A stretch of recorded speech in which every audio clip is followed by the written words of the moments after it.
हमारी संस्कृति, हमारे संस्कार सदा रहे हमारे साथ। भारत की पुरातन गाथाएं और महान संतों की वाणी। सब्सक्राइब करें तिलक कथाएं।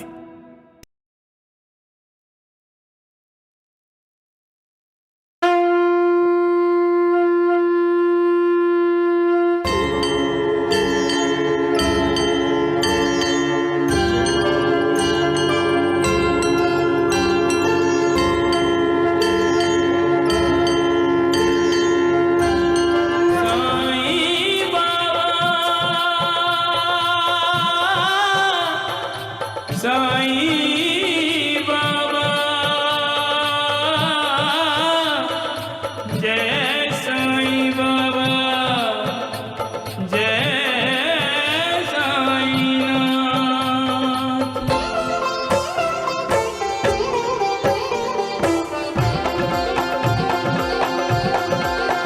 साईं राम साईं श्याम दुख भंजन तेरु नाम। साईं राम साईं श्याम दुख भंजन तेरु नाम। हे साईनाथ तेरे आने से, हे साईनाथ तेरे आने से हुआ धन्य ये धरती धाम धाम। साईं राम साईं श्याम दुख भंजन तेरु नाम। साईं राम साईं श्याम दुख भंजन तेरु नाम। सुख धाम धन धाम साईं राम साईं श्याम गुण धाम यश धाम। साईं राम साईं श्याम ओ भक्त वत्सल दीन बंधु बाबा तुझे प्रणाम। साईं बाबा तुझे प्रणाम, साईं बाबा तुझे प्रणाम।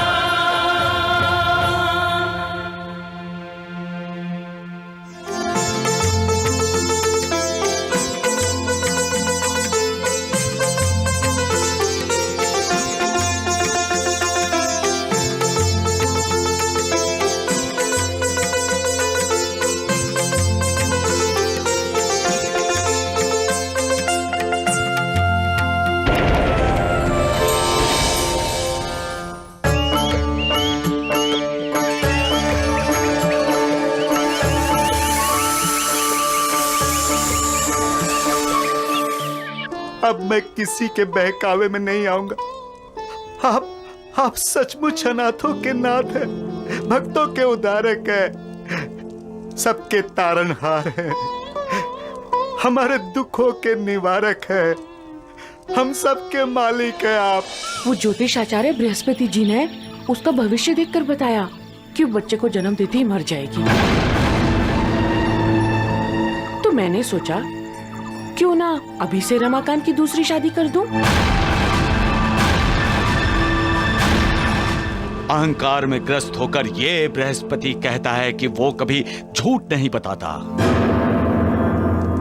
लोगों का भविष्य बताते हुए उन्हें डराता है कि कल उनकी मृत्यु होने वाली है। किसी को कहता है कि बच्चे को जन्म देते ही वो मर जाएगी और सूर्य ग्रहण होते ही मेरी मौत हो जाएगी। क्या ऐसे लोगों पर विश्वास करना चाहिए?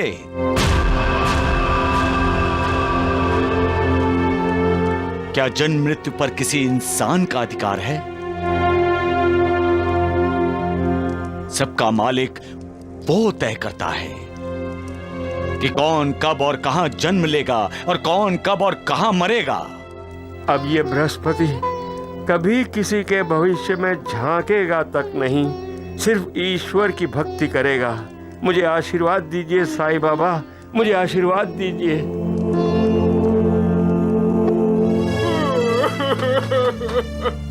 खोलो, दरवाजा खोलो। कौन?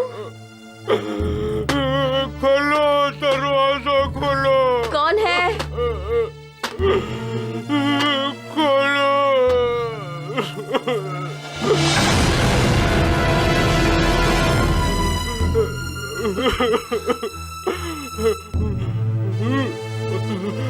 कौन हो तुम? मेरी पत्नी वहाँ गिरी पड़ी है, उसे बचा लो। माँ, माँ, उठो माँ।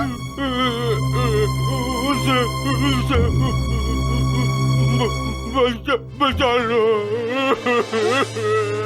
अरे उठो, उसे बचा लो। बचा लो। होश में आओ। माँ, माँ, माँ, माँ होश में आओ। बचा लो। माँ, माँ आंखें खोलो माँ।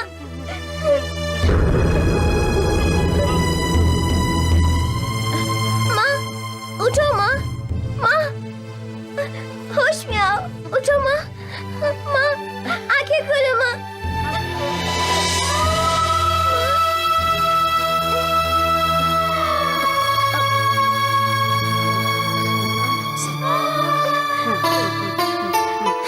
लो, पानी पी लो।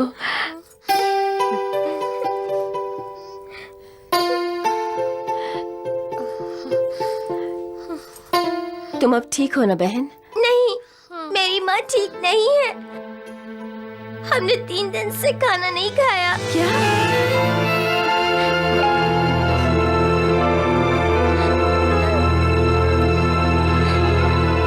आओ, मैं तुम सबको खाना खिलाती हूँ। किसी भी भूखे की भूख शांत करना मेरी तृप्ति करने के बराबर है। हर प्राणी मात्र में आत्मा होती है जो परमात्मा का ही अंश है। भूखे की भूख मिटाने का मतलब है उसकी आत्मा को तृप्त करना, मतलब परमात्मा की पूजा करना। प्राणी भले ही अलग अलग आकृति और प्रकृति के हों, बोल सकते हों या ना बोल सकते हों, लेकिन हर किसी के पेट में भड़कने वाली भूख एक समान होती है।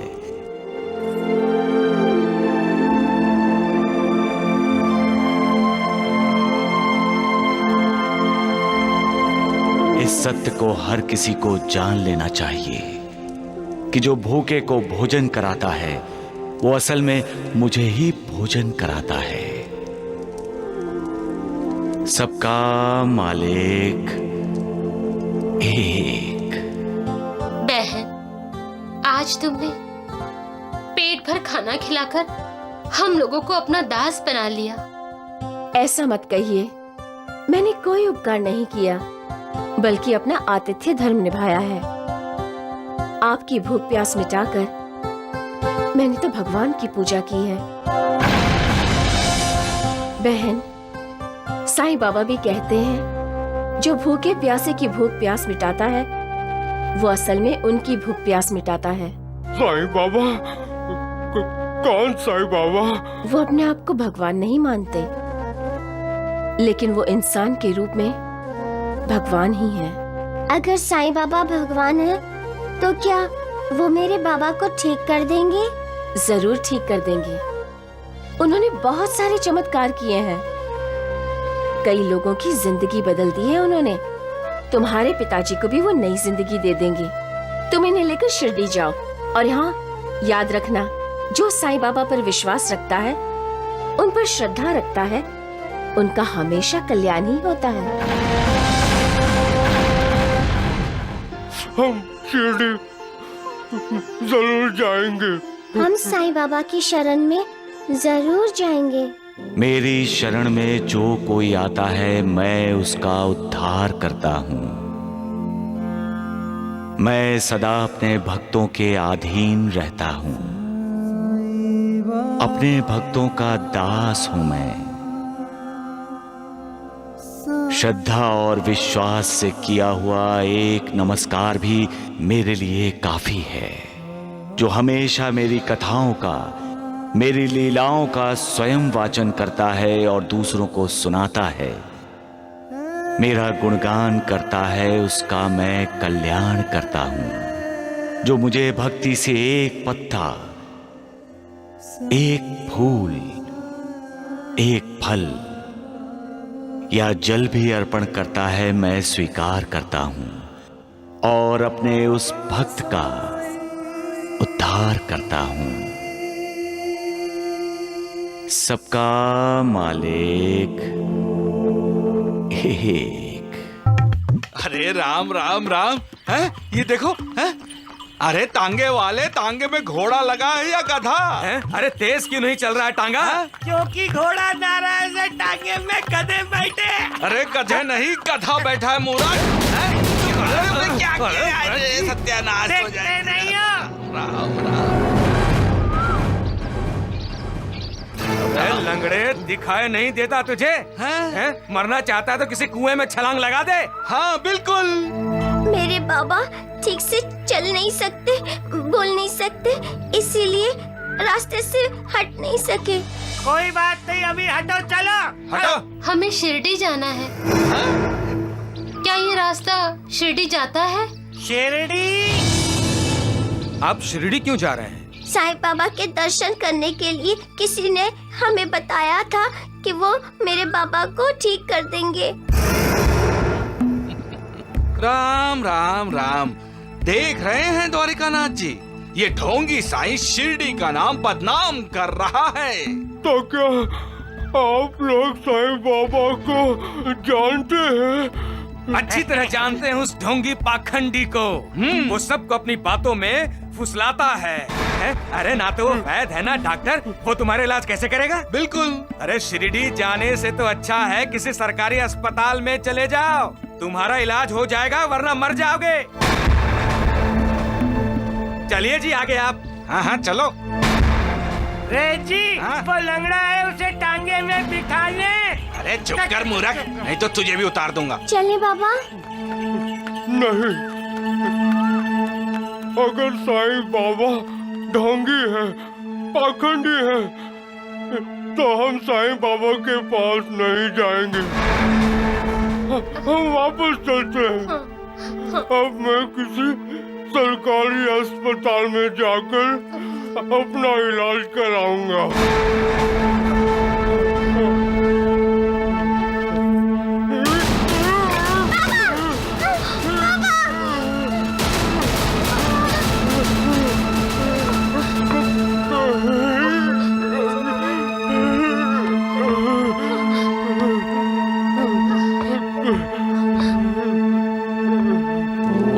दुर्भाग्यशाली हैं जो मेरे बुलाने पर भी यहाँ आने से इनकार करते हैं। मैं यहाँ लोगों को पाप ताप शाप से मुक्ति देने आया हूँ, उनके कष्ट, उनके दुख दर्द सहनीय करने आया हूँ। फिर भी जब वो लोग मेरे पास नहीं आते तो मुझे भी मानना पड़ता है कि इंसान की जिंदगी में कर्म और कर्मों से बना उसका भाग्य महत्वपूर्ण भूमिका निभाते हैं। ऐसे लोग ढोंगियों और पाखंडियों पर विश्वास करते हुए मुझे ढोंगी समझते हैं तो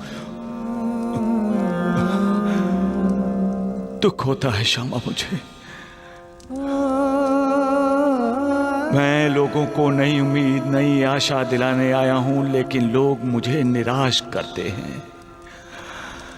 फिर भी ऐसे लोगों का मार्गदर्शन करने के लिए मैं उनके सामने किसी भी रूप में प्रकट होता हूं। तुम रास्ता भटक गए हो दादोबा।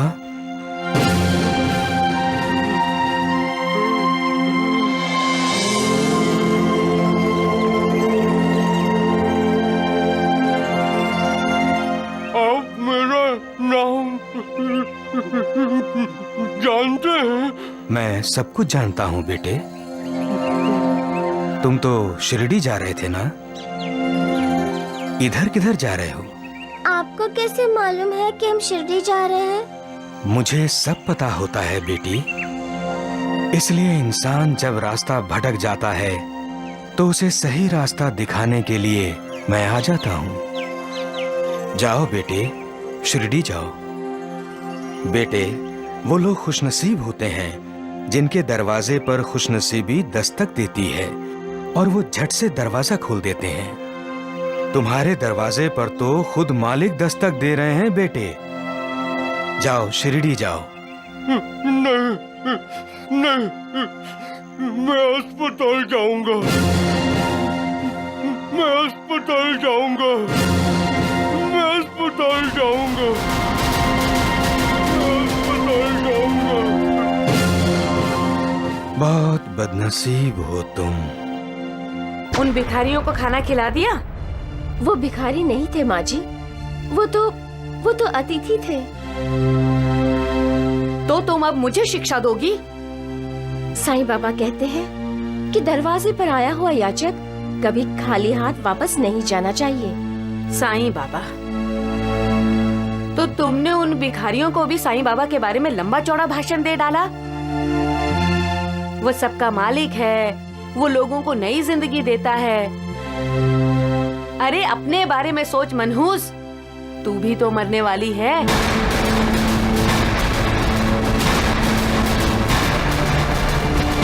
तुझे तेरे साईं बाबा नई जिंदगी देंगे? क्यों झगड़ा कर रही हो माँ? अरे तुझे तो इस मनहूस ने अपने पल्लू से बांध रखा है। जाओ जाकर तैयारी करो। हम आशा के साथ जा रहे हैं लड़की वालों के यहाँ, तेरी दूसरी शादी के लिए लड़की पसंद करने।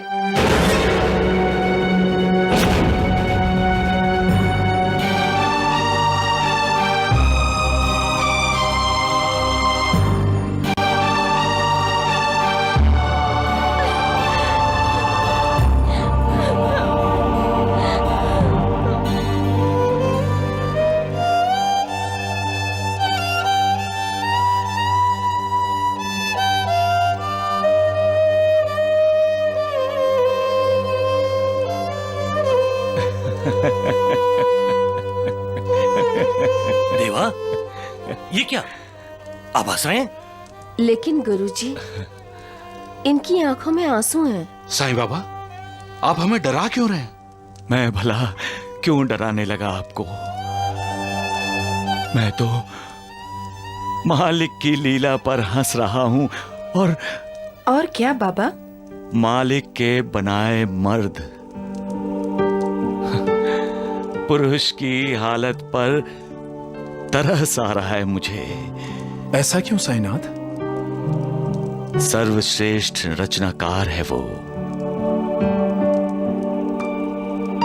उसकी रचना श्रेष्ठ है।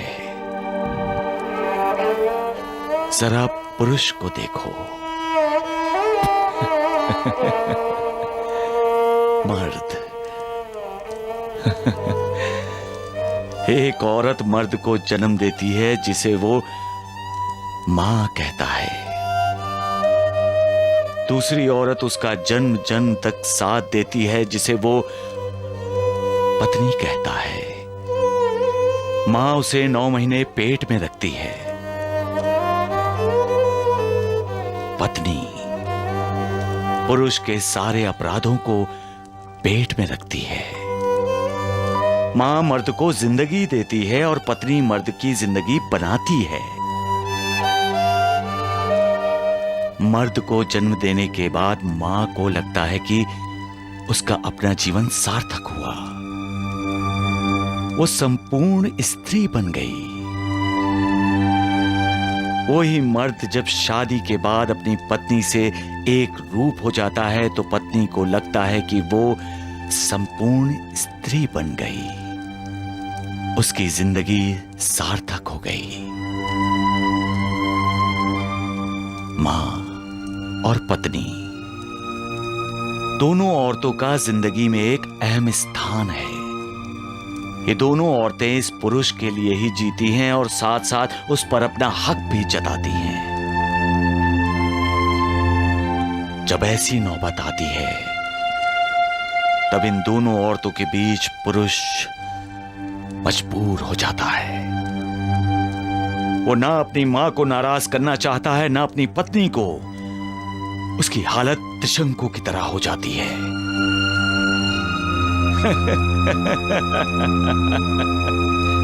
वाह मालिक, वाह। पुरुष पर अंकुश लगाने का काम तुमने 2 स्त्रियों को सौंप दिया है।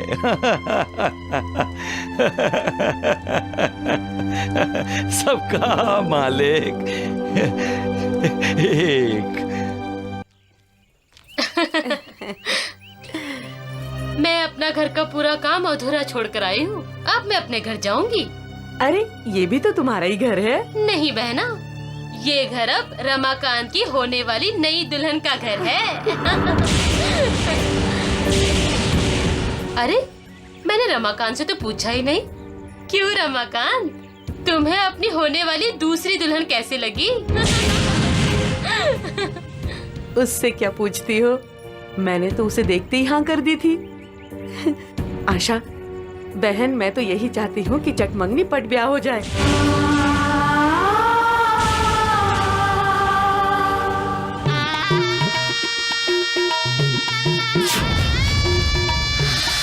अब आप दोनों शपथ लीजिए।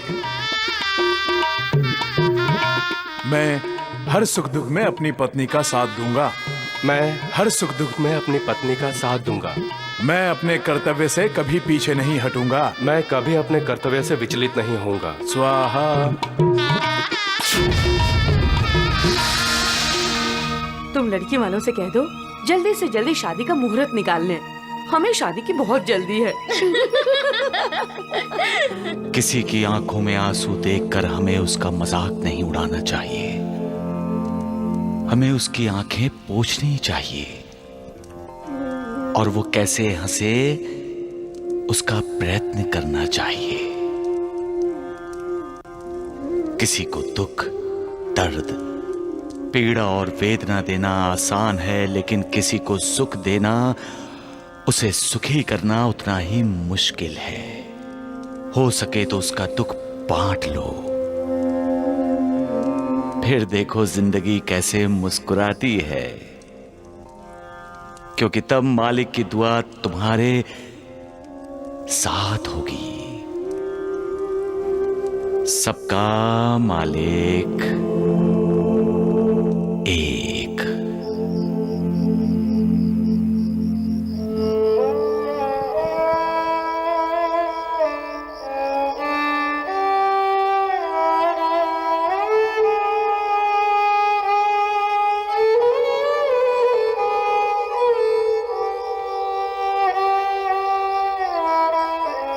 आधी रात हो चुकी है उर्मिला, अभी तक सोई नहीं? मुझे नींद नहीं आ रही है। बाहर तो अंधेरा बहुत है।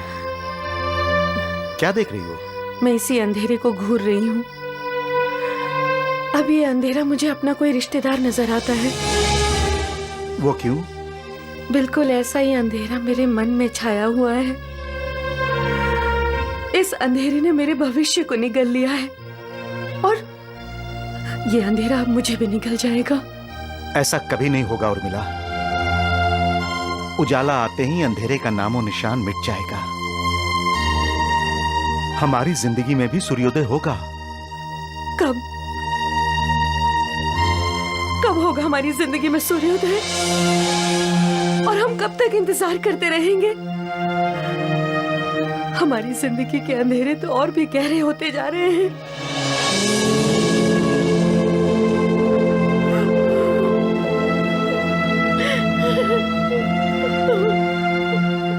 उर्मिला, शंकर बता रहा था कि अहमदनगर में एक तेजस्वी साधु आया है। हम उसके दर्शन करेंगे और आशीर्वाद मांगेंगे। नहीं, मैं नहीं जाऊंगी।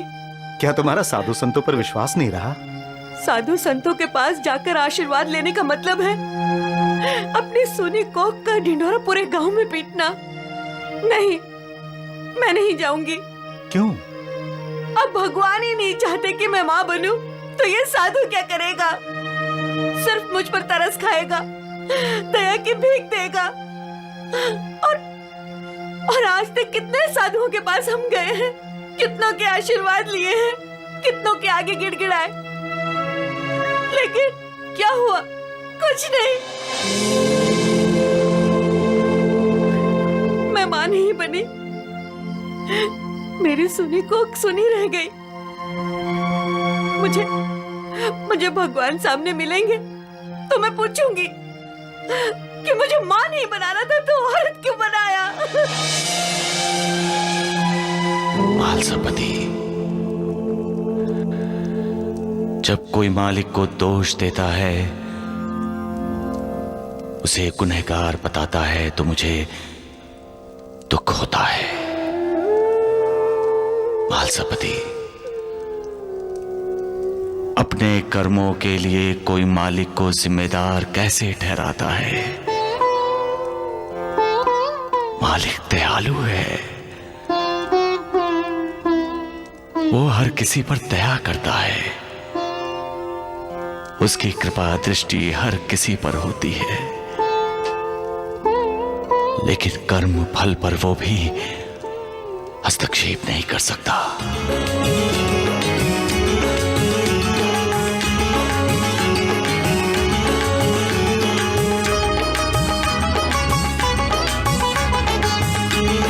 अरे उर्मिला, तुम वैसे सबकी गोद भराई में तो आती रहती हो, लेकिन तुम्हारी गोद भराई में कब बुलाओगी हमें? हाँ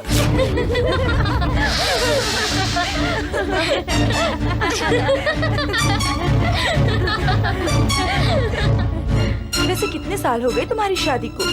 अभी तक तुम्हारी गोद सुनी क्यों है? अरे ये तो बांझ है, बांझ।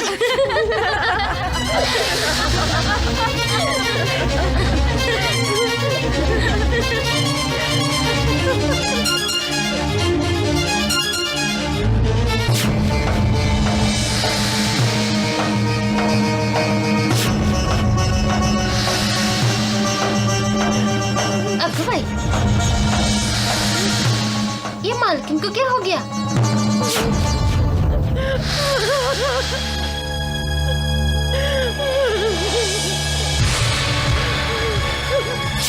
अरे ये तो बांझ है, बांझ। वैसे कितने साल हो गए तुम्हारी शादी को? अभी तक तुम्हारी गोद सुनी क्यों है? अरे ये बांझ है, बांझ।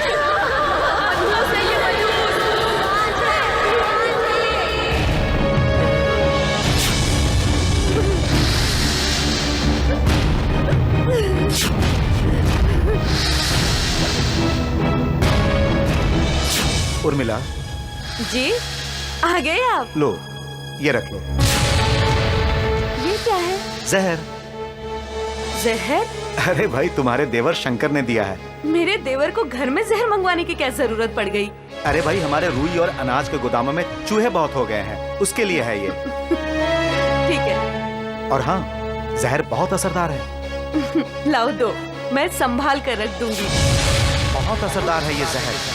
कुछ ही बूंदे डाले गोदाम में और सारे के सारे चूहे मर गए। इसे संभाल कर रखना उर्मिला, इसे संभाल कर रखना। उन्होंने मुझे ये जहर की शीशी क्यों ला कर दी थी? शायद इसलिए कि मैं मां नहीं बन सकती।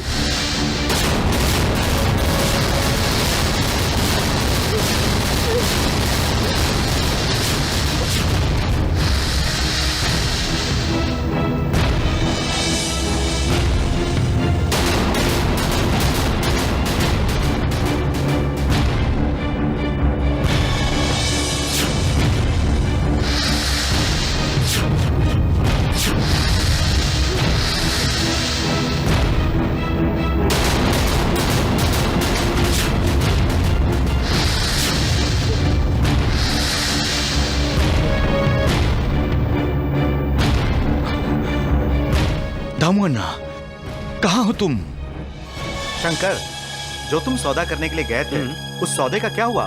वो हो गया दामू भैया। हाँ। और जानते हैं, वो सौदा धर्मानंद दलाल ने करवाया है। अरे वाह, ये तो बहुत बढ़िया बात है।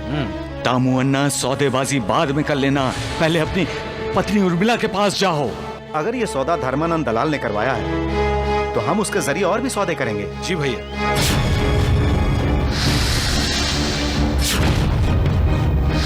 अरे यहाँ क्यों बैठे हो? अपनी पत्नी को बचाओ, नहीं तो वो जहर पी लेगी।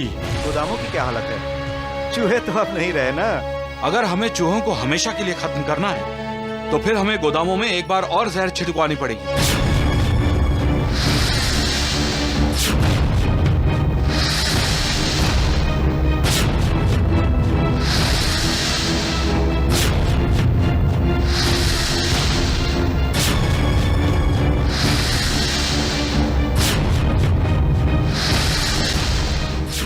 अपनी पत्नी को बचा लो दामू अन्ना, नहीं तो बाद में तुम पछताओगे। भैया वो शीशी मुझे दे दीजिए, मैं आज ही गोदामों में जहर छिड़कवा देता हूँ, बाकी चूहों का किस्सा हमेशा के लिए खत्म हो जाएगा। वो शीशी, अरे हाँ, वो तुम्हारी भाभी के पास है, मैं लाता हूँ।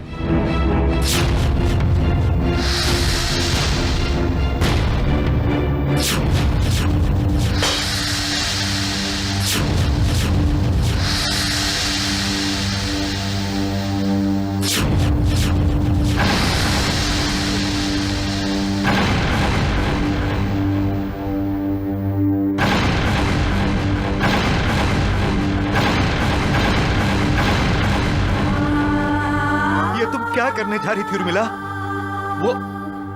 वो दवाई नहीं है भाभी, अरे वो जहर है, जहर। मैं जानती हूँ। जानते हुए भी तुम जहर खाना चाहती हो? क्यों? क्यों भाभी, क्यों? मैं मर जाना चाहती हूँ। भाभी, आप ये पाप क्यों करना चाहती हैं? मैं तुम्हारे भैया को एक बच्चा तक नहीं दे सकी। जहाँ जाती हूँ लोग मुझे तरह तरह के ताने देते हैं। पांचू, मेरी गोद भराई की रस्म कभी नहीं होगी। मुझे माँ बनने का सौभाग्य भी प्राप्त नहीं होगा।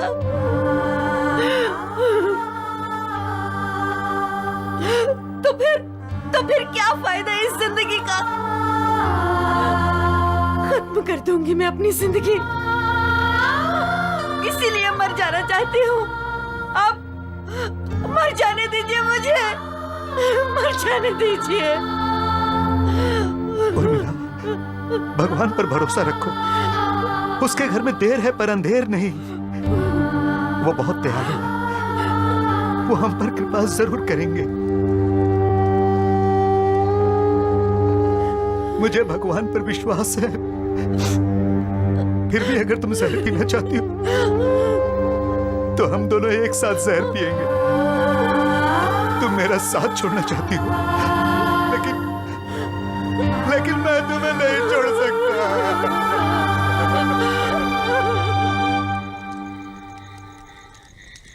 महालसापति जी साईनाथ। जहर का मतलब क्या है? जो जिंदगी हर लेता है वो जहर है साईनाथ। हाँ महालसापति, जो जान जीवन जिंदगी हर लेता है वो जहर है। समुद्र मंथन के समय शिव शंकर महादेव ने हलाहल जैसे जहर का प्राशन किया था। और हर हर महादेव क्यों कहते हैं महालसापति?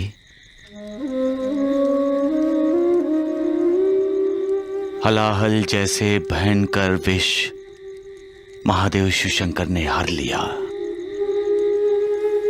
जहर का दूसरा अर्थ है दुख, पीड़ा, कष्ट, संकट, विवेचना। हम हर हर महादेव कहते हुए भोलेनाथ शिव शंकर को विनती करते हैं कि जैसे उन्होंने हलाहल का प्राशन किया वैसे ही वो हमारे कष्ट, हमारी पीड़ा, हमारे दुखों के जहर का प्राशन कर ले और हमें ऐसे जहर से मुक्त करें, हमें बचा ले। सबका मालिक एक।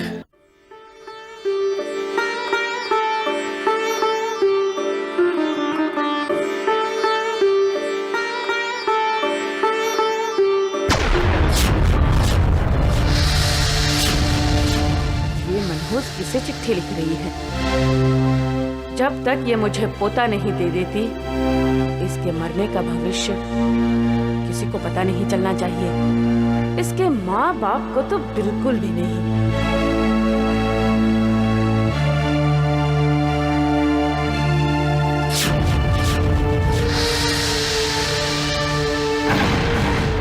माँ जी,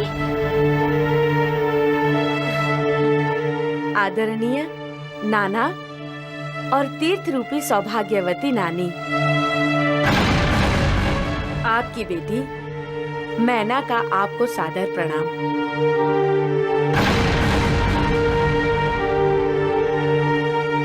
ये खत इसलिए लिख रही हूँ कि कुछ दिन पहले ज्योतिष आचार्य बृहस्पति जी यहाँ आए थे और उन्होंने मेरा भविष्य बताया कि मैं तो तुम अपने माता पिता को सारी कहानी बता देना चाहती हो?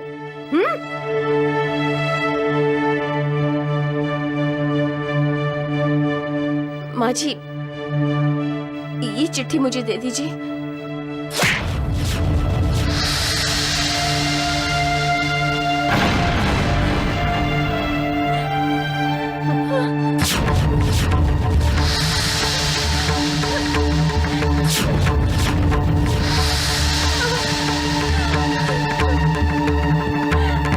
फिर कभी अपने माँ बाप को चिट्ठी लिखने की कोशिश मत करना। समझ लो तुम्हारे माँ बाप मर गए।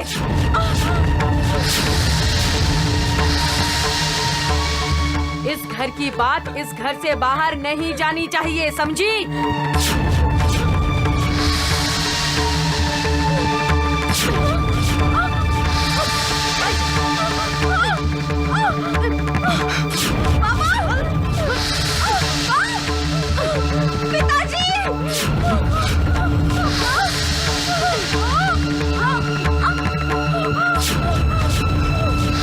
रो मत, कुछ नहीं हुआ है तुम्हारे हाथ को। क्या हाथ देखकर बिलख रही है? इतना याद रख, अगर दोबारा चिट्ठी लिखने की कोशिश की ना तो तुम्हारे दोनों हाथों की उंगलियां काट कर फेंक दूंगी यहीं पे।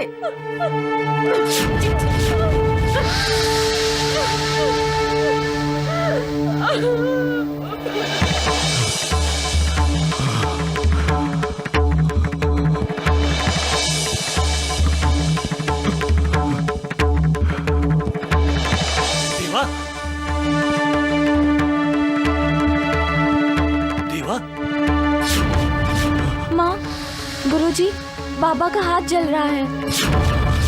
साईनाथ, आपके हाथ को क्या हुआ?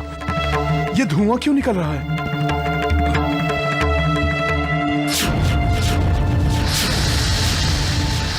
देवा, आपका हाथ तो जल गया। ऐसा लग रहा है जैसे आपने अपना हाथ किसी दिए की लौ पे रख दिया हो। मैंने नहीं नानावली, मेरे एक भक्त का हाथ दिए की लौ पर रखा गया था और उस भक्त को तकलीफ न हो इसलिए आपने उसकी तकलीफ अपने आप पर ले ली। उसका दुख दर्द आपने झेल लिया। आपने अपने उस भक्त को बचा लिया। लक्ष्मी बेटी, बाबा के हाथ को तेल लगा दो। हाँ, जाओ।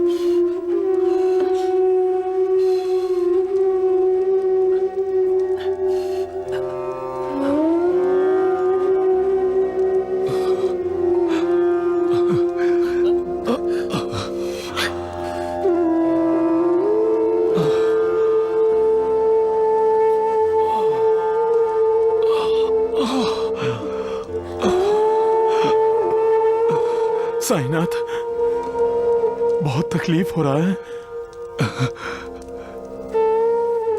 जब मेरे भक्तों पर अन्याय और अत्याचार होता है तब मुझे दर्द होता है मालसापति। मुझे तब दुख होता है जब इंसान ही इंसान का दुश्मन बन जाता है, जब स्वार्थ परमार्थ पर हावी होने लगता है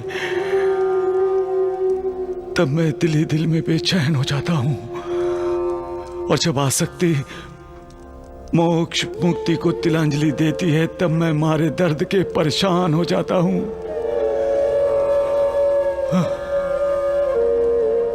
अपने शरीर के घाव मुझे दर्द नहीं देते, लेकिन अपने भक्तों का दर्द, उनके दिल पर लगे हुए घाव मुझे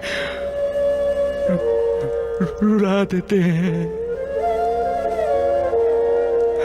मैं यहाँ सबका भला करने आया हूं। इंसानों के बीच रहना है, इसलिए मैंने ये इंसानी चोला पहना है। देवा, आप तो इंसानी चोले के सुख दुख से परे हैं। परे हूं श्यामा, लेकिन अपने भक्तों के सुख दुख से मैं दिल से जुड़ा हुआ हूं।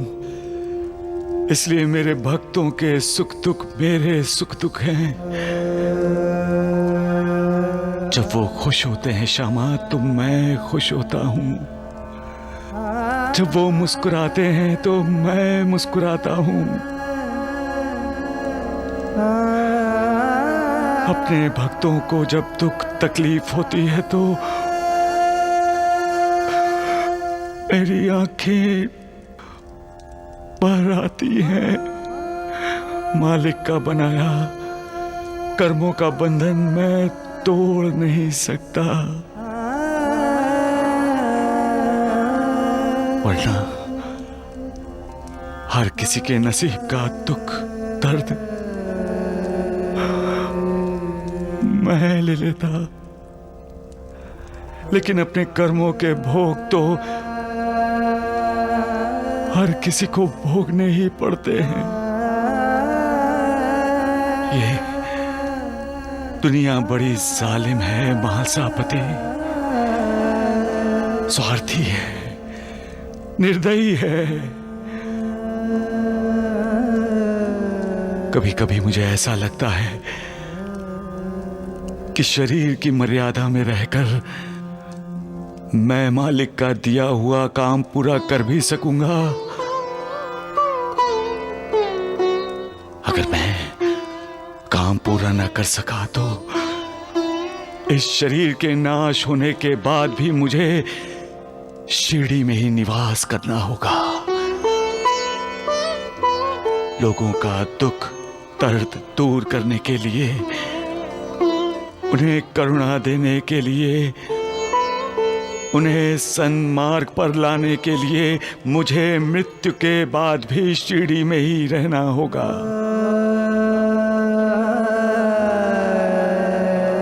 महासापति, मालिक की लीला समझ में आई। मैं यहाँ लोगों को मुक्ति देने आया हूं, लेकिन मुझे मुक्ति नहीं मिलेगी। तब तक मुक्ति नहीं मिलेगी जब तक इस संसार में दुखों का अंत नहीं होगा।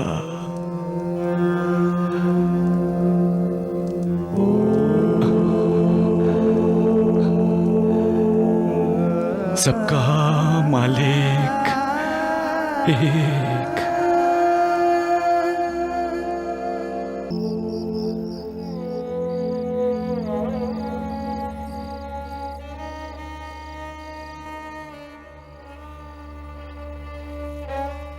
लड़के वालों से कह दो जल्दी से जल्दी शादी का मुहूर्त निकालें। हमें शादी की बहुत जल्दी है।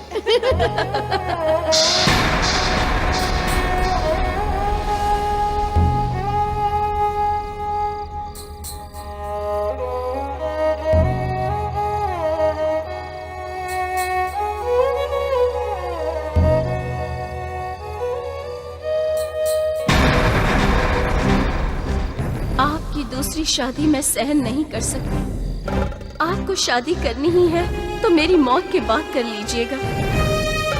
आपका दूसरी शादी करना मेरे अस्तित्व का अपमान है। मैं ये घर छोड़कर जा रही हूँ।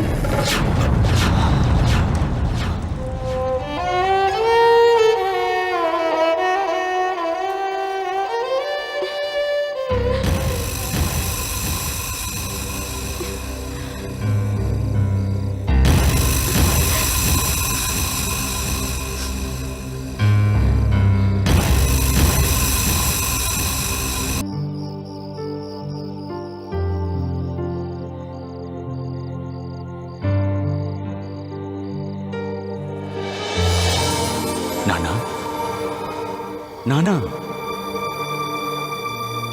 कैसे घोड़े बेचकर सो रहे हो तुम? हमारी मैना बिटिया कैसी है? तुम उसका हालचाल पूछने के लिए उसके ससुराल गए थे या नहीं? नाना। साईं बाबा। क्या हुआ? चिल्लाए क्यों? साईं बाबा। साईं बाबा? यहाँ साईं बाबा आए थे नानी। उन्होंने सपने में मुझे दर्शन दिए। साईं बाबा के दर्शन होने के बाद आपको तो खुश होना चाहिए, लेकिन आप बेचैन हैं। क्यों? कुछ कहा आपसे साईं बाबा ने? मुझसे छुपाइए मत, बोलिए। नानी, याद है तुम्हें? मैना ताई को मिलने के लिए एक बार जिद किया था। हाँ, लेकिन उसका साईं बाबा के दर्शन के साथ क्या संबंध है? यही तो साईं बाबा मुझसे पूछ रहे थे कि मैना बेटी कैसी है। उसका हाल जानने के लिए क्या मैं उसके ससुराल गया था? कहीं हमारी मैना बेटी किसी मुसीबत में तो नहीं है?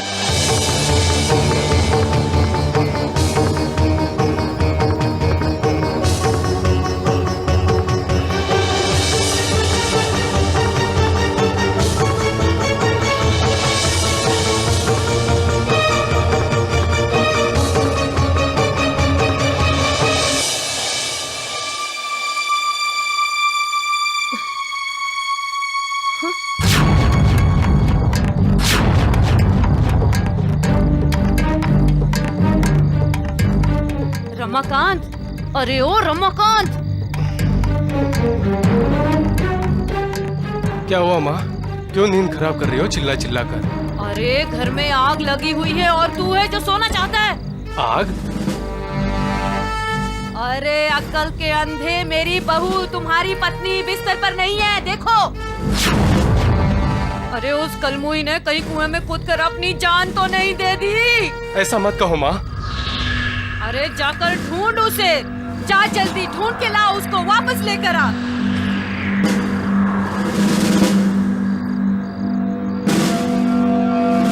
किस जन्म का बदला ले रही है मैना तू मुझसे?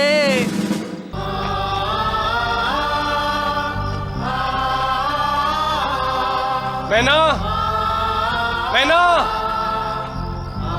मैना!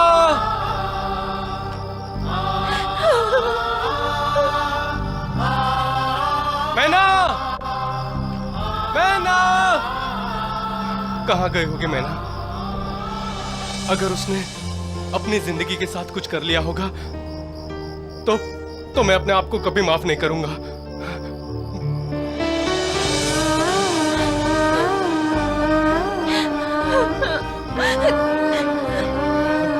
मैना,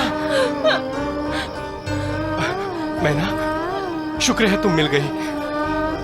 चलो घर चलो। नहीं, क्षमा चाहती हूँ। अब मैं उस घर में नहीं जाऊंगी। लेकिन क्यों?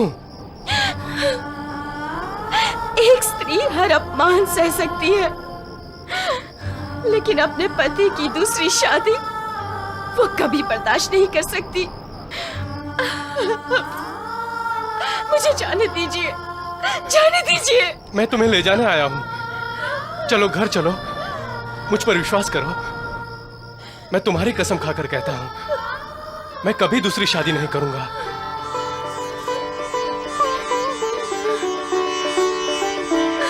सच? हाँ।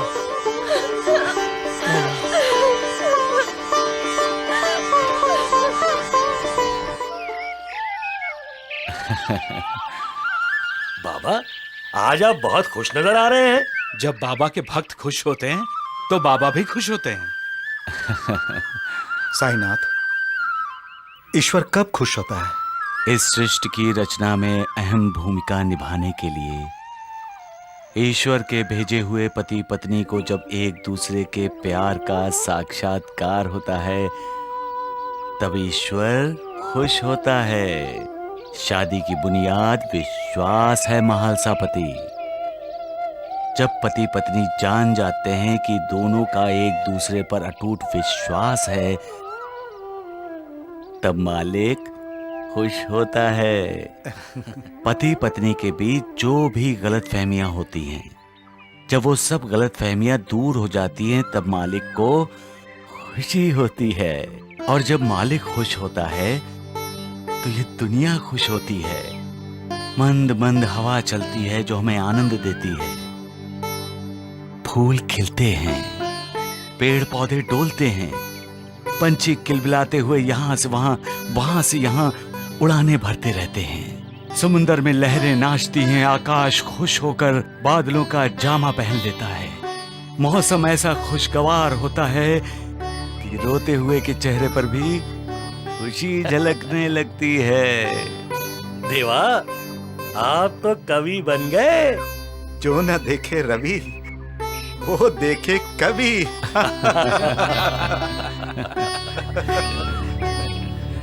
गुरुजी, साईनाथ रात भर परेशान थे।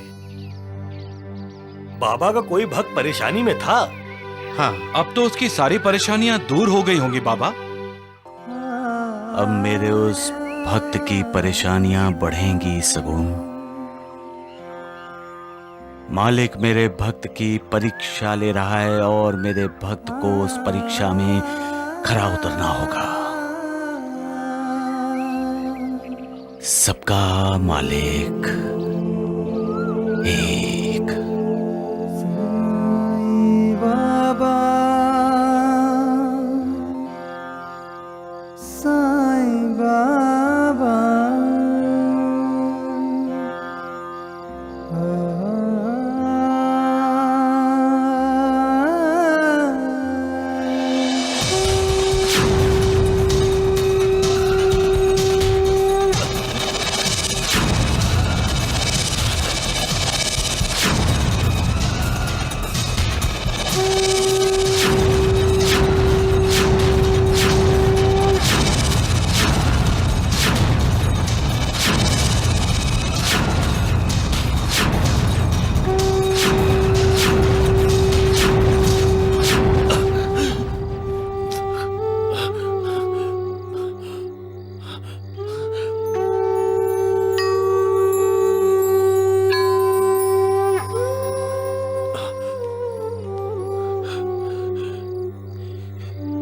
मां सप्तशृंगी देवी, आपने मुझे सपने में दर्शन दिए। क्यों मां? तुम्हें तुम्हारी कुलदेवी का बुलावा आया है श्यामा। हाँ गुरुजी, आपको देवी सप्तशृंगी के स्थान वणी जाना चाहिए। हाँ गुरुजी, आप कुल देवी के दर्शन कराइए। लक्ष्मी की माँ, मेरी कुल देवी और कुल देवता तो साईं बाबा है।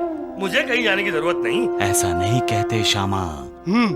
अरे तुम्हारी कुलदेवी ने तुम्हें सपने में आकर कहा कि तुम्हें उनके पास जाना चाहिए, तो तुम्हें जाना चाहिए। देखिए देवा, मैं आपको छोड़कर कहीं नहीं जाऊंगा।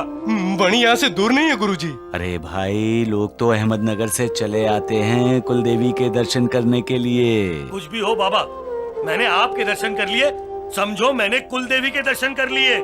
श्यामा, जिद नहीं करते। अरे तुम्हारी कोई मन्नत होगी जो तुम्हें पूरी करनी होगी, इसलिए तो देवी माँ ने खुद सपने में आकर तुम्हें दर्शन दिए। अरे मैंने कोई मन्नत नहीं मांगी है देवा। लेकिन सप्तशृंगी देवी के दर्शन का कोई ना कोई मतलब तो होगा। कुछ ना कुछ संकेत तो देवी ने दिया होगा। हाँ, बिल्कुल ठीक कह रही है लक्ष्मी की माँ। तुम अभी इसी वक्त वणी चले जाओ। अरे आप मुझे वणी क्यों भेजना चाहते हैं? अरे सबका मालिक एक।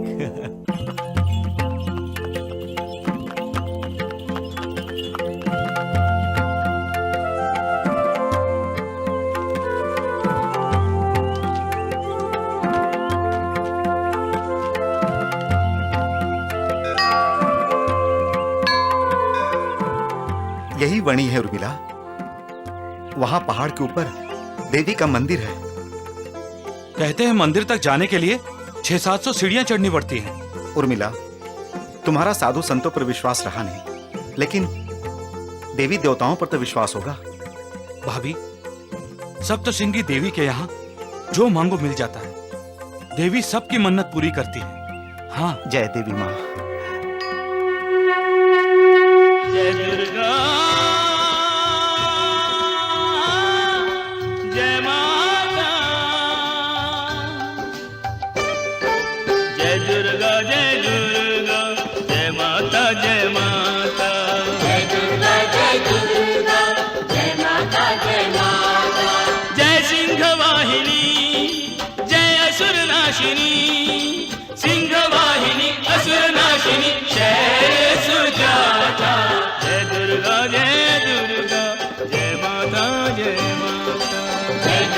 जय दुर्गा जय माता जय माता।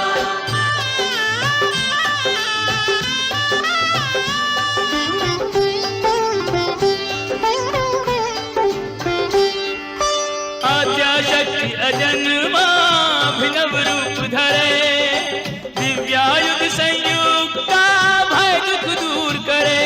ओम जयंती मंगलाकाली भद्रकाली कपालिनी दुर्गा क्षमा शिवा धात्री स्वाहा सदा नमोस्तुते। जय विश्वकारिणी जय विश्वधारिणी जगदम्बे, विश्वधारिणी सब विधि ज्ञाता। जय दुर्गा जय माता जय माता। जय दुर्गा जय माता जय माता।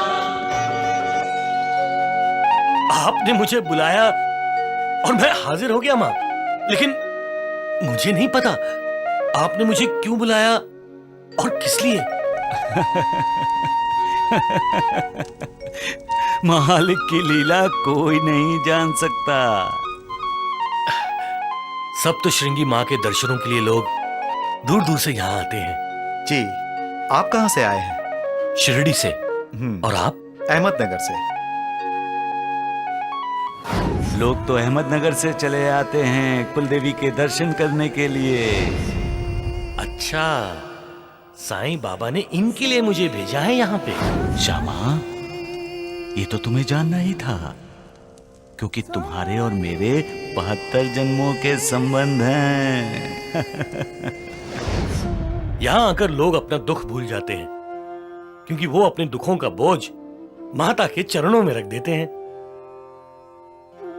लेकिन आपके चेहरे से लग रहा है कि आपका दुख हल्का नहीं हुआ। पता नहीं मैं आपको अपने दिल की बात क्यों बता रहा हूं। मुझे संतान नहीं है।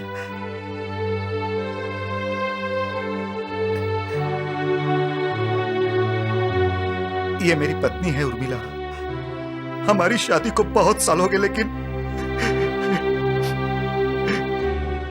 अरे श्यामा, इधर उधर की बातें क्यों कर रहे हो? जिस काम के लिए मैंने तुम्हें भेजा है वो काम क्यों नहीं कर रहे हो? हम दोनों ने अपना अपना परिचय तो दिया नहीं। मैं माधवराव देशपांडे। जी, मैं दामू अण्णा कासार अहमदनगर में रहता हूं। रुई और अनाज का सौदागर हूं। यह है मेरी पत्नी उर्मिला। नमस्ते।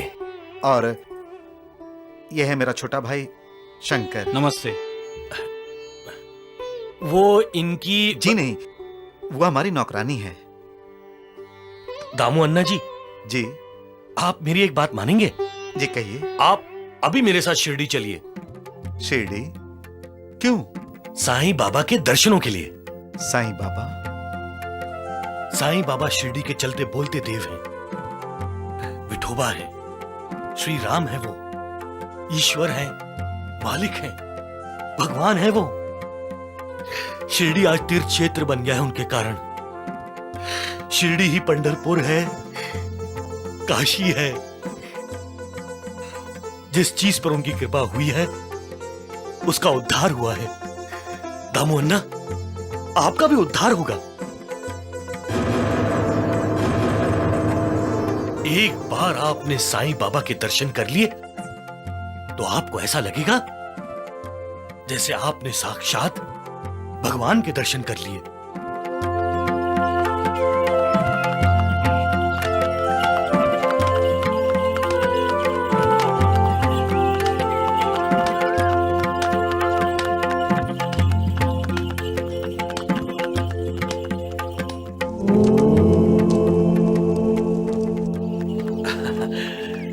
स्वागत है, स्वागत है, स्वागत है। माधवराव जी। आप सभी का शिरडी में स्वागत है। दामू अन्ना जी आइए। नमस्ते नमस्ते, आइए। दामू अन्ना जी। जी। आप सभी के ठहरने का प्रबंध मैंने इसी धर्मशाला में किया है। आइए। जी अच्छा। भाभी, आप तो साधु संतों पर विश्वास नहीं करती, फिर एक फकीर के दर्शन करने के लिए आप यहाँ आने के लिए राजी क्यों हो गई?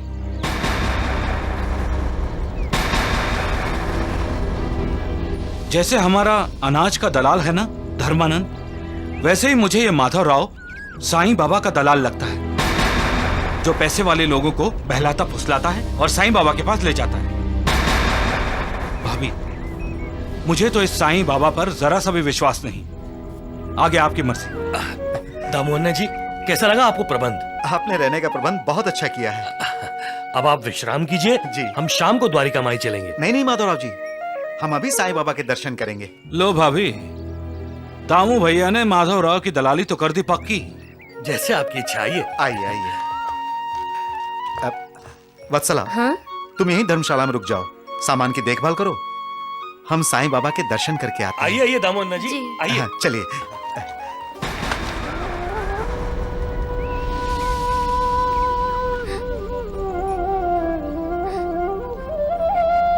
हे साईं बाबा, कितनी बदनसीब हूँ मैं। शिरडी आने के बाद भी मैं आपके दर्शन नहीं कर सकती। मुझे क्षमा कीजिए साईं बाबा, और मेरा प्रणाम यहीं से स्वीकार कीजिए, और अपनी कृपा दृष्टि मुझ पे बनाए रखे साईं बाबा। जय साईं बाबा। ओम जय साईनाथ, जय साईनाथ, आदि न अंत तुम्हारा, तुम्हें श्रद्धा रमन हमारा। ओम जय साईनाथ, जय साईनाथ, आदि न अंत तुम्हारा, तुम्हें श्रद्धा नमन हमारा। धरती पर रहकर प्रभु तुमने तन अंबर तक विस्तारा। ओम जय साईनाथ, जय साईनाथ, आदि अनंत तुम्हारा, तुम्हें श्रद्धा नमन हमारा।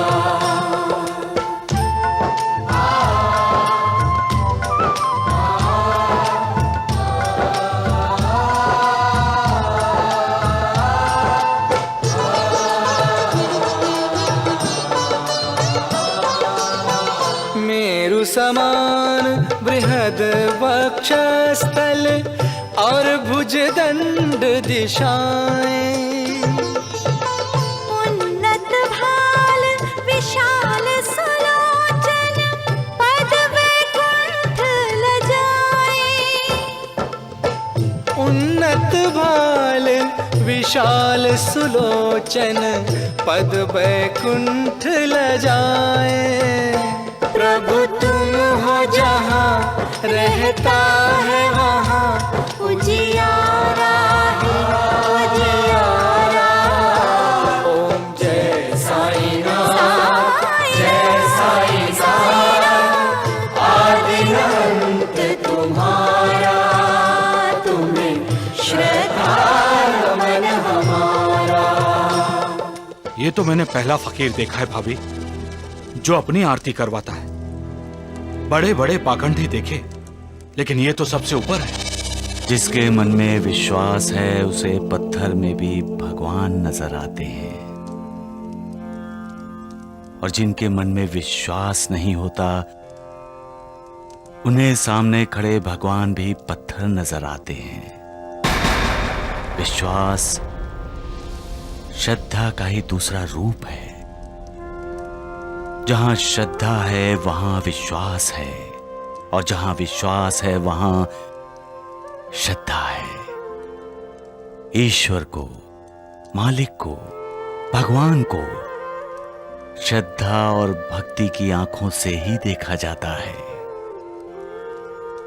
जिनके पास श्रद्धा और भक्ति नहीं है, वो सामने आए भगवान को भी अविश्वास की भावना से देखते हैं, तो उनका उद्धार कैसे होगा?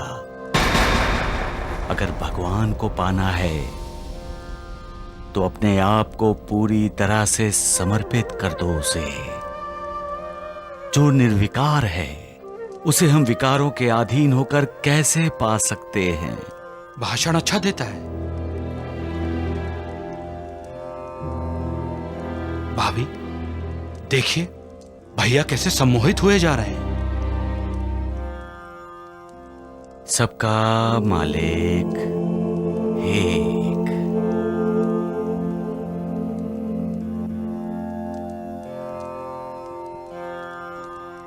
श्यामा, तुम कुलदेवी के दर्शन कराए? हाँ हाँ देवा, दामू अन्ना को वहीं से तो अपने साथ लेकर आया हूँ।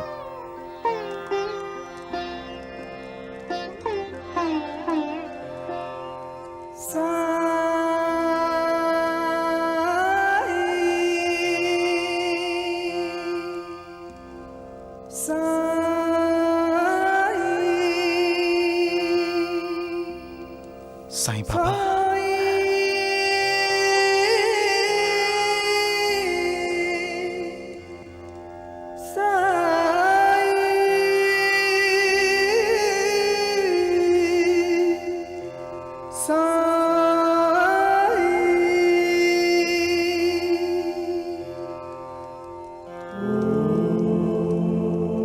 इन्हें संतान नहीं है देवा। आप कृपा करेंगे तो दामू अन्ना और इनकी पत्नी माता पिता बन जाएंगे। लेकिन श्यामा। लेकिन नहीं देवा, आपने मुझे वणी भेजा, मैं गया। मैं आपकी हर आज्ञा का पालन करता हूँ। आपको भी अपने भक्त की एक छोटी सी विनती स्वीकार करनी होगी। एक भक्त का अपने भगवान पर इतना हक तो बनता है ना देवा। क्यों साईनाथ के गले पड़ रहे हो गुरुजी? देखा देवा, देखा, सबको लग रहा है कि मैं आपके गले पड़ रहा हूँ। किसी को कुछ समझ नहीं आ रहा हो, लेकिन मैं जानता हूँ। ये दामू अन्ना बड़ी उम्मीद लेकर आपके पास आए हैं। इन्हें और इनकी पत्नी को प्रसाद दीजिए, दीजिए ना साईनाथ। हाँ बाबा, अपने भक्त की लाज रख लीजिए। साईं राम साईं श्याम दुख भंजन तेरो नाम। साईं राम साईं श्याम दुख भंजन तेरो नाम। सुख धाम धन धाम साईं राम साईं श्याम। गुण धाम यश धाम साईं राम साईं श्याम। ओ भक्त वत्सल दीन बंधु बाबा तुझे प्रणाम। साईं बाबा तुझे प्रणाम। साईं बाबा तुझे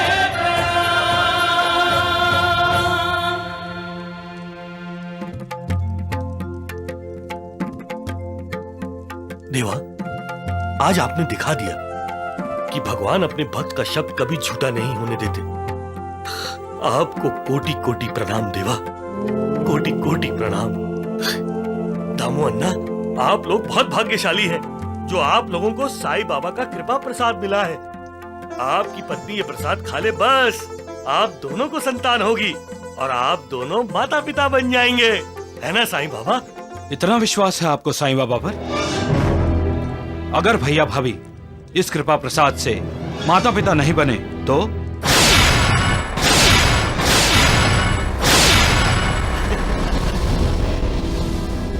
यदि इस प्रसाद से तुम्हारे भैया भाभी माता पिता नहीं बने तो ये माधवराव देशपांडे, इस देवा का श्यामा, उसी पल से अपने 72 जन्मों का संबंध साईं बाबा से तोड़ लेगा। लेकिन श्यामा,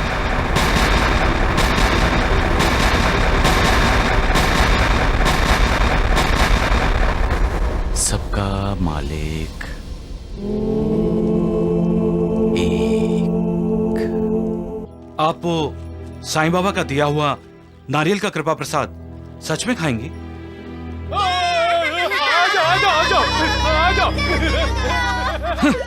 देखा भाभी, ऐसे होते हैं साईं बाबा के भक्त। बैठिए। माधवराव जी, मुझे साईं बाबा पे पूरा विश्वास है। दामू अन्ना जी, साईं बाबा की कृपा आप पर हुई है। इसे सुख, शांति, समाधान और समृद्धि की भांति समझिए। जी माधवराव जी। जी आइए।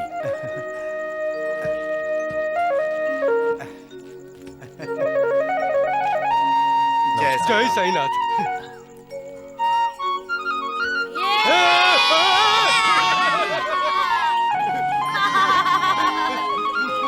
दामू अन्ना, वो खत लिख के बताना कि बाप कब बनने वाले हो। हाँ हाँ, जरूर बताऊंगा, जरूर बताऊंगा।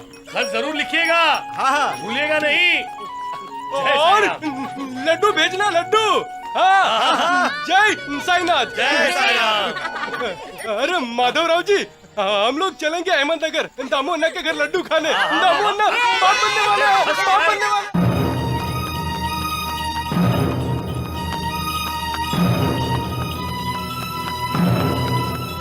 भाभी, आपने कभी सुना है कि नारियल खाकर किसी को संतान हुई हो?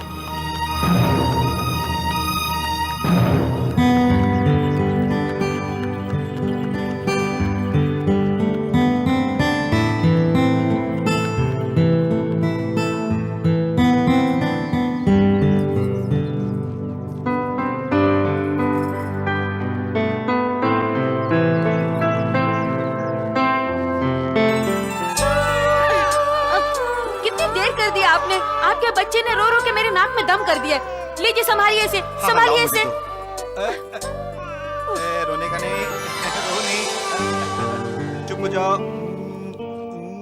भैया, आपने तो इस सामान को ऐसे पकड़ा जैसे बच्चे को पकड़ते हैं। अभी से बच्चे के ख्वाब देखने लगे क्या? जय साईं बाबा। इंसान कभी निराशा और दुख की अपेक्षा नहीं करता, वो सुखी रहना चाहता है। हर कोई इस आशा पर जीता है कि उसका जीवन सफल हो, सफल हो। लेकिन सुख इंसान के दिल में छुपा होता है। सुख इंसान की संतुष्टि पर निर्भर होता है। इंसान के मन में जब किसी चीज के लिए अभिलाषा जागती है तो अभिलाषा के साथ साथ उसके दिल में असंतोष भी पैदा होता है। यही असंतोष उसे दुखी बनाता है। यही असंतोष उसे निराश कर देता है। जो ख्वाबों में रहते हैं वो निराश होते हैं और निराश के साथ साथ दुखी भी होते हैं। इसलिए ख्वाबों में नहीं रहना चाहिए। जिंदगी और ख्वाब में बहुत फर्क है। जिंदगी हकीकत है, वास्तव है। ख्वाब वहम है, भ्रम है। साईनाथ, ये सब जानते हुए भी इंसान ख्वाब क्यों देखता है?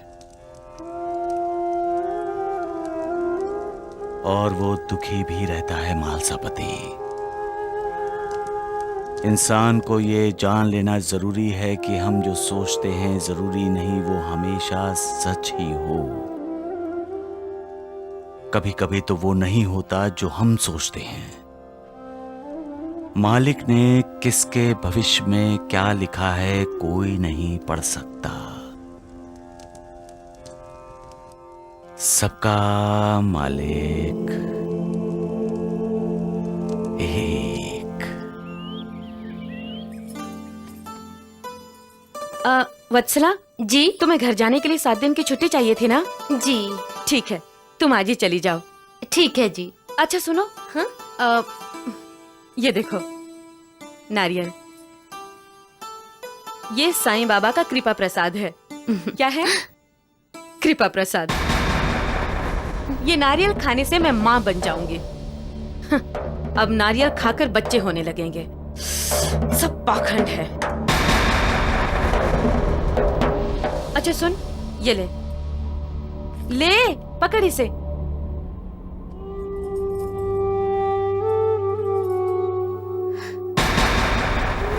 लेकिन ये नारियल आप मुझे क्यों दे रही हैं? फेंकने के लिए। तेरे घर के रास्ते में नदी आती है ना, इसे नदी में फेंक देना, ठीक है? सच तो ये है कि हमें वहां शिरडी में जाना ही नहीं चाहिए था, और गए भी तो उस फकीर साईं के तो दर्शन करने ही नहीं चाहिए थे। लेकिन क्या करें, हुआ वही जो हमेशा से होता आया है, मेरे स्त्रीत्व का अपमान। ठीक है, जा इसे फेंक देना। अच्छा सुन जी, ये बात किसी को कहना मत। कौन सी बात? अरे यही कि मैंने तुझे नारियल नदी में फेंकने के लिए दिया है। जी। ठीक है, जा। सबका मालिक एक। तो भाग्य का खेल बड़ा विचित्र होता है मालसापति। एक दिन में राजा को रंक और रंक को राजा बना देता है। भाग्य से बड़ा कोई नहीं। लेकिन देवा, आज आप बात बात पर हंस क्यों रहे हैं?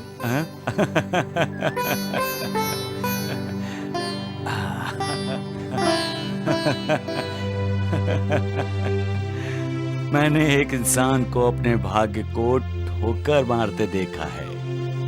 भाग्य ने उसकी झोली में सुख का दान किया था और उसने सुख का वही दान दूसरे को दे दिया।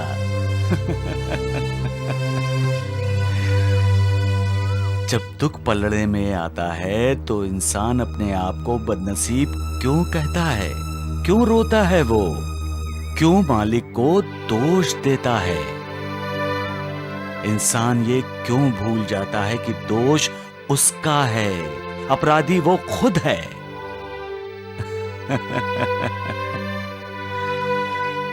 इसलिए कहता हूं, श्रद्धा और विश्वास से मालिक की भक्ति करनी चाहिए, उस पर पूरा भरोसा करना चाहिए।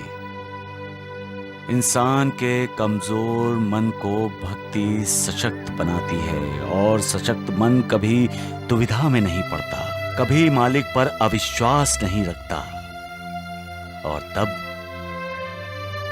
इंसान अपने भाग्य को ठोकर भी नहीं मारता। सबका मालिक एक।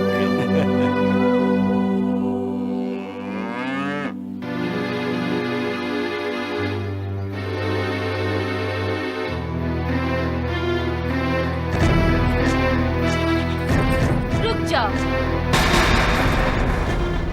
ये क्या कर रही हो वत्सला? इस नारियल को नदी में क्यों फेंक रही हो? मालकिन ने तो यही कहा है। ये नारियल नहीं है पगली, ये तुम्हारा भाग्य है। इसे फेंको मत, इसे खाओ। ये कोई साधारण नारियल नहीं है, ये साईं बाबा का कृपा प्रसाद है।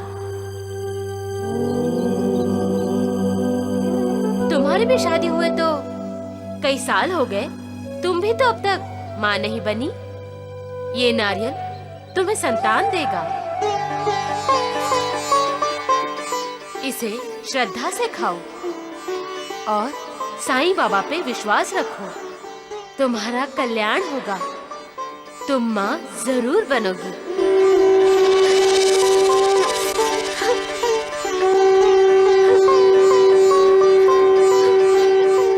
साई कथा अनंत है, साई नाम अनमोल, जन्म सफल हो जाएगा, साई साई बोल। सुख धाम धन धाम, साई राम साई श्याम, गुण धाम यश धाम, साई राम साई श्याम। ओ भक्त वत्सल दीन बंधु बाबा तुझे प्रणाम, साईं बाबा तुझे प्रणाम। जो मुझ पर विश्वास रखता है, श्रद्धा रखता है और मेरी भक्ति करता है, मैं उसकी हर इच्छा पूरी करता हूं। जो मेरा नाम स्मरण करता है, सिर्फ साईं साईं जाप करता है, मैं उसके पापों का विनाश करके उसका उद्धार करता हूं। जिनका मुझ पर विश्वास है, मैं सदैव उनके साथ रहता हूं, उनका साथ देता हूं। सबका मालिक